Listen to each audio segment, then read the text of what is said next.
Hi friends, welcome to my channel. ఈ రోజుల్లో నటించేవాళ్ళు నలుగురితో బాగానే ఉంటున్నారు. యథార్థంగా మాట్లాడేవాళ్ళే ఒంటరిగా ఉంటున్నారు. అందుకే అంటారు యథార్థవాది లోక విరోధి అని.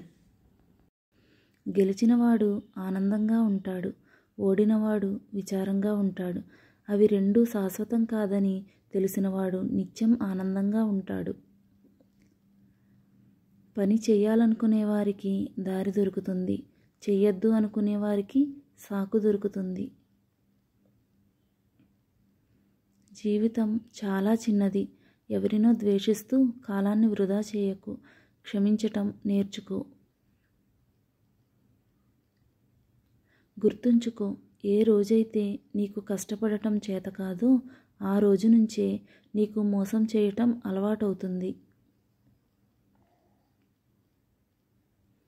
గర్వంతో ఉండవద్దు, దేవుని ఆశీస్సులు కోల్పోతావు. ఈర్ష్యతో ఉండవద్దు, స్నేహితులను కోల్పోతావు. కోపంతో ఉండవద్దు, నిన్ను నువ్వే కోల్పోతావు. అసూయతో బ్రతకవద్దు, సరైన నిద్ర ఉండదు. అహంకారంతో బ్రతికేవారికి సరైన మిత్రులు ఉండరు. అవమానంతో బ్రతికేవారికి సరైన జీవితమే ఉండదు. అర్థం కాని వయసులో ఆనందాన్ని ఇచ్చి అర్థమయ్యే వయసులో కన్నీళ్లను తెప్పిస్తుంది. అదే జీవితం.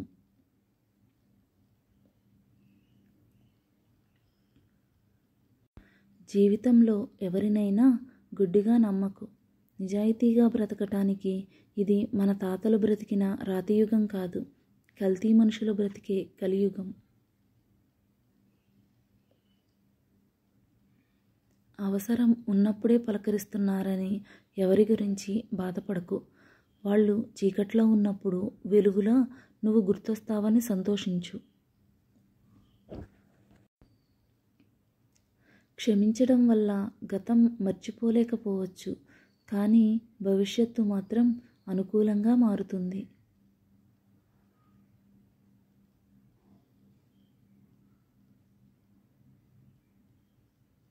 కొందరు మౌనంగా ఉన్నారంటే వాళ్ళకి సమాధానం తెలియక కాదు, విధవలతో వాదించటం ఎందుకని. బాధ ఎంత గొప్పదో వస్తూనే సొంత వాళ్ళని గుర్తు చేస్తుంది. సంపద ఎంత చెడ్డదో వస్తూనే సొంత వాళ్ళని దూరం చేస్తుంది.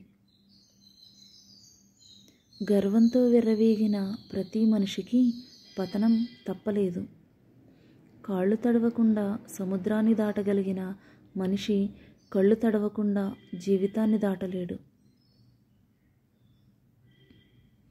ప్రశ్నించినదే సమాధానం దొరకదు, ప్రయత్నించనిదే కోరుకున్నది దక్కదు, అడుగు వేయనిదే కాలం నిన్ను కదలనివ్వదు.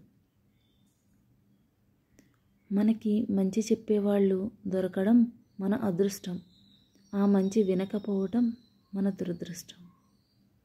జీవితం అనేది నిన్ను నువ్వు తెలుసుకోవటం కాదు, నిన్ను నువ్వు నిర్మించుకోవటం. డబ్బు ఎవరికోసమైనా ఖర్చు పెట్టచ్చు, కానీ సమయాన్ని అర్హత కలిగిన వారి కోసం మాత్రమే ఖర్చు చేయాలి. జీవితం ఎప్పుడూ సవాళ్లను విసురుతూనే ఉంటుంది. దానిని ఎదుర్కొని నిలిచిన వారికి విజయం సొంతమవుతుంది. జీవితంలో ఏది సులువుగా దొరకదు, కానీ ప్రయత్నిస్తే ఏదీ కష్టం కాదు. పోరాడవలసి వస్తే సింహంతో పోరాడు, చచ్చినా బ్రతికినా వీరుడిగా మిగిలిపోతావు. అంతేగాని బురదలో దొర్లే పందితో పోరాడకు. వంటి నిండా బురద, ఆ తర్వాత దురద మిగులుతాయి. జీవితంలో ఎప్పుడైనా ఎవరినైనా పనికిరాని వారిగా పరిగణించవద్దు. ఎందుకంటే చెడిపోయిన గడియారం కూడా రోజుకి 2 సార్లు సరైన సమయాన్ని సూచిస్తుంది. ఈ వీడియో కనుక మీకు నచ్చినట్లయితే ప్లీజ్ లైక్ చేయండి, షేర్ చేయండి, సబ్స్క్రైబ్ కూడా చేయండి. పక్కనే ఉన్న బెల్ ఐకాన్ని క్లిక్ చేయడం వల్ల మేము ఏ వీడియో చేసినా కూడా ఫస్ట్ మీరే చూడొచ్చు. Thank you for watching.